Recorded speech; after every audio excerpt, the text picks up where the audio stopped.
written Star Wars movies, Raiders. I've written effects movies and never made one. And so I had directed 9 movies without ever doing an effects movie. And I wanted to do it, and the advances in effects were only more enticing to me. You know, it became easier to do amazing things.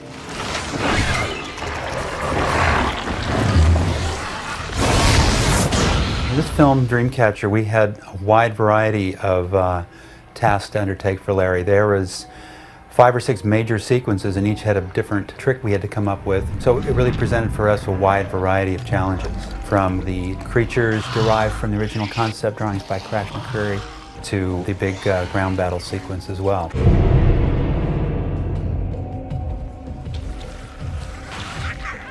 Larry wanted to make something that was definitely alien, yet it had to look real.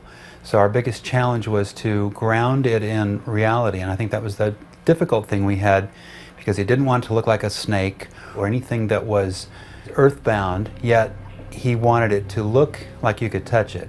And so that was quite a challenge, because again, he was willing to go way out there. He said, you know, I want it to be strange, I want it to be something completely new.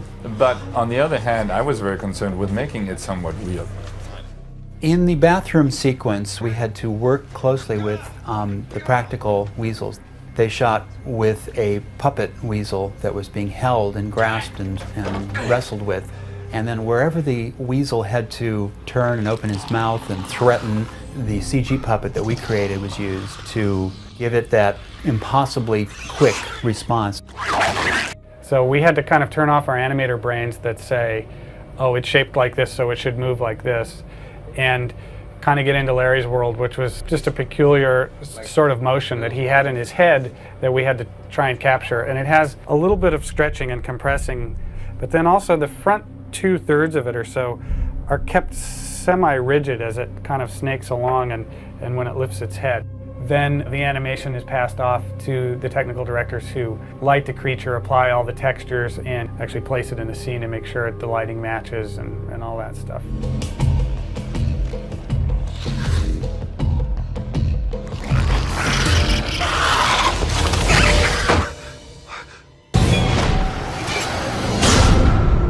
For the film, what we have is something that's called Mr. Gray A or Mr. Gray B. And all that Mr. Gray is, or Mr. Gray A, is the classic representation of what an alien looks like. As we got into the development of this character, the director was really interested in seeing something that, you know, took us away from this classic design, this classic alien design, and made it look more sophisticated. So we went this way for a while, and then at some point Mr. Gray ended up with sort of a multiple layer kind of a skin look. We could see light operating on 2 different levels, both on the very surface of his skin and as it gets further into his skin.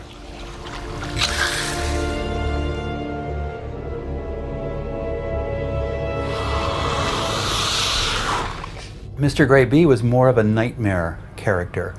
And he kind of emerges out of the shell or the disguise that Mr. A provides for him. And for Mr. B, we needed to develop mostly for the end sequence, because up until then he'd been a fleeting glimpse. You saw him dashing about the memory warehouse, you saw him racing away from the mayhem in the ground battle, but you never got a good look at him. And suddenly, in the final sequence, the way it evolved, he has a very big role to play, and his skin and texture and lighting became a big challenge.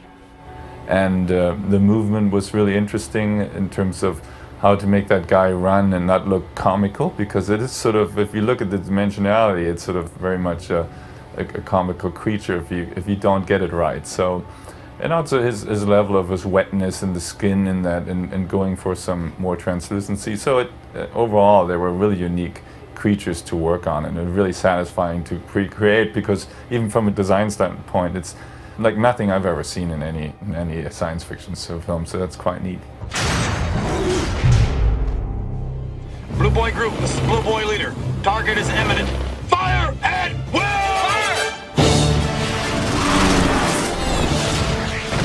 Well, let me explain the ground battle sequence, where Every shot had some CG work in it, but it was based a lot on aerial photography that Stefan did in Vancouver, above Vancouver in Prince George.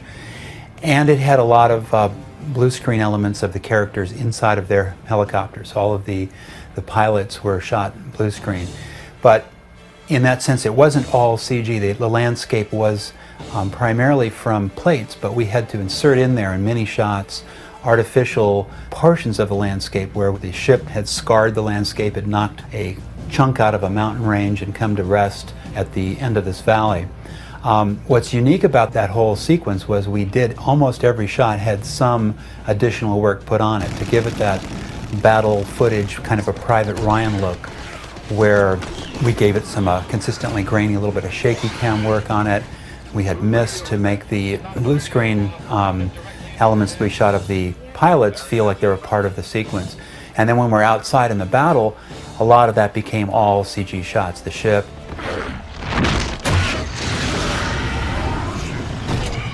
the Mr. B aliens being massacred, and all of the helicopters, whenever we were outside looking back at the helicopter, all of those were computer graphic images. The spaceship went through a lot of iterations with colors and surface textures. Everything from a very dull surface to very shiny, almost glossy, like a lacquered look. Larry wanted the design of the alien ship to look like it was durable enough to have made it through space, but it did want to have a lot of texture and a lot of detail. In the end, we settled down for sort of a combination of earth tones with some different sheen to it.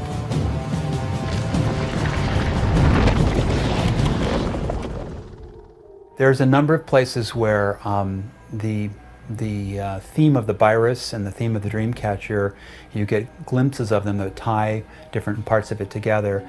The four kids plus Duddits, when they form their friendship, they're in a pattern of a Dreamcatcher, and you see a shot where you're pulling away from them and you see them, they've actually built a Dreamcatcher, and you see it in the ship, and then you see it at the very end of the film where Duddits has sacrificed himself to consume Mr. B, and that whole thing explodes in a virus cloud that floats away, and you get one last lingering glimpse of a Dreamcatcher before it dissipates and you roll credits. I wanted every effect to feel that it was real. And part of making that work is to marry them perfectly to a digital creature, so that hopefully you can never tell where one leaves off and the other begins.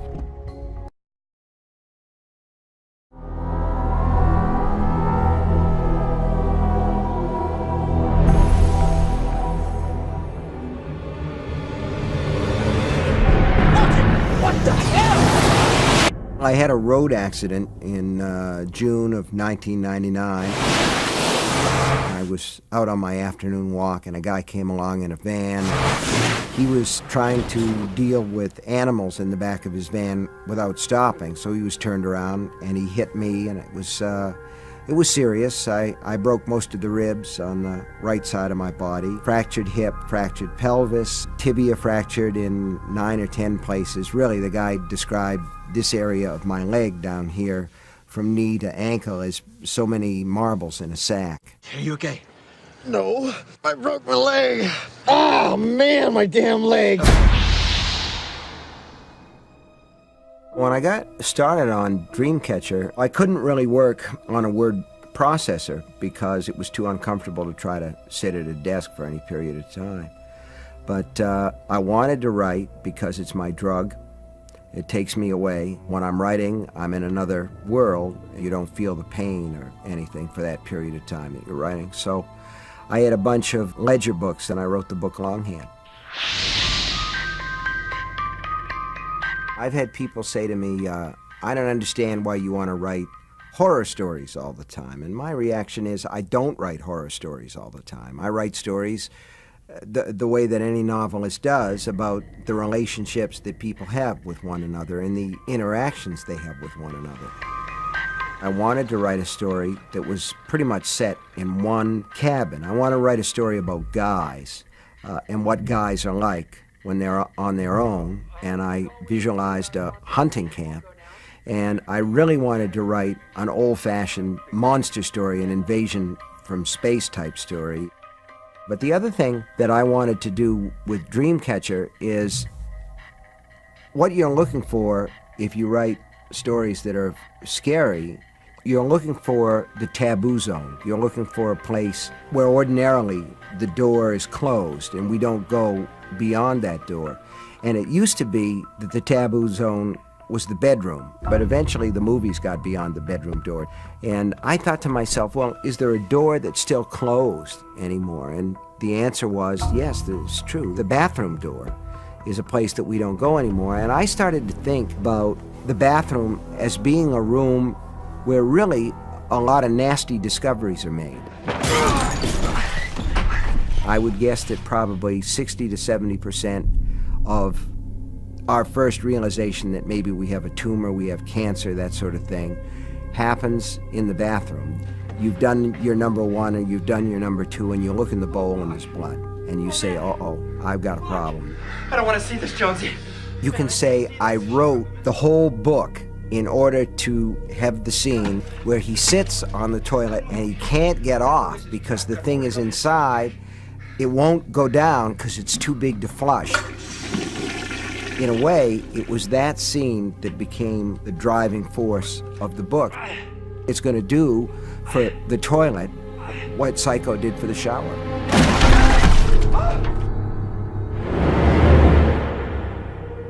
This is our 20th year coming out here to Hole in the Wall. And fuck me, Freddy, here's to 20 more. I don't think that it's by accident that when you see Dreamcatcher, there are scenes in that movie that call up Stand By Me. Because when kids do something together that gives them a common memory, they have more of a tendency to stay together. Hey. Huh? Hey. So I wanted to write a story about some boys who had done something that was really extraordinary when they were young. And together, they have a secret, something that they've done that they just don't talk about, a sort of psychic link, a psychic bond. Duds can hear people's thoughts. We can't. Are you sure of that, Beef? What's the memory warehouse? You don't remember the memory warehouse? I always said to myself, well, if you were taken over by an alien force, what happens to your mind? I think that in most cases, the mind would just simply be absorbed by the more powerful creature.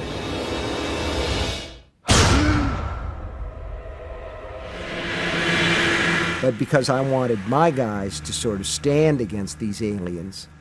You're not Jonesy.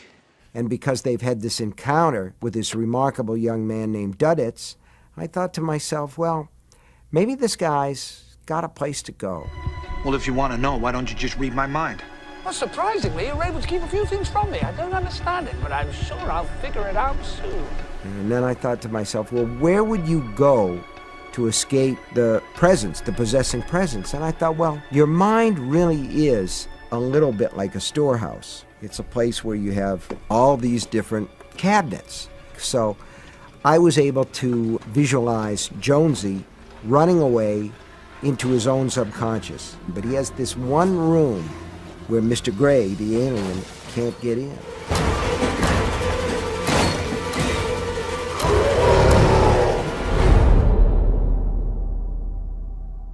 It's a quantum leap from book to film. When it's the book, it's just me.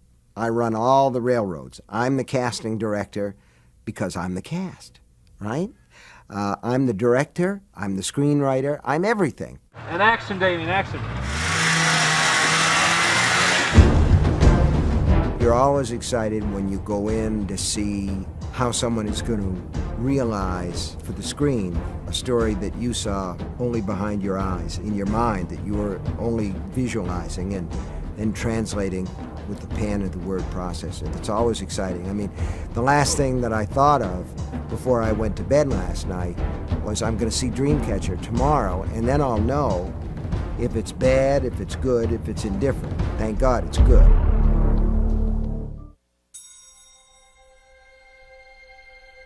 Sometimes I go back and read the books over. Once you get beyond a certain point, 5, 6, 7 years after a book has been published, it seems less like yours and more like something that was written by somebody else. And then you almost read it as a novel by another writer. We're doing this interview in the year 2002, the fall of 2002. Come back and ask me what I think of it as a novel around the year 2009, and if I'm still around, I'll read it and tell you. Out there, he said, you know, I want it to be strange, I want it to be something completely new. But on the other hand, I was very concerned with making it somewhat real. In the bathroom sequence, we had to work closely with the practical weasels. They shot with a puppet weasel that was being held and grasped and wrestled with. And then wherever the weasel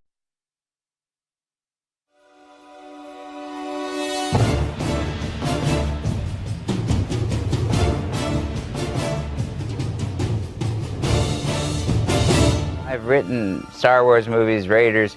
I've written effects movies and never made one.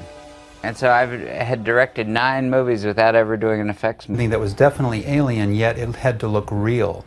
So our biggest challenge was to ground it in reality, and I think that was the difficult thing we had, because he didn't want it to look like a snake or anything that was earthbound, yet he wanted it to look like you could touch it.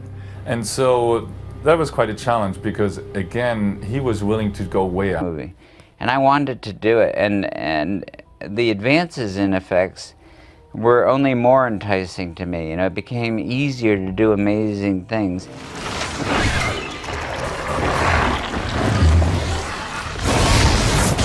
In this film, Dreamcatcher, we had a wide variety of tasks to undertake for Larry. There was 5 or 6 major sequences, and each had a different trick we had to come up with. So it really presented for us a wide variety of challenges, from the creatures derived from the original concept drawings by Crash McCreary to the big ground battle sequence as well.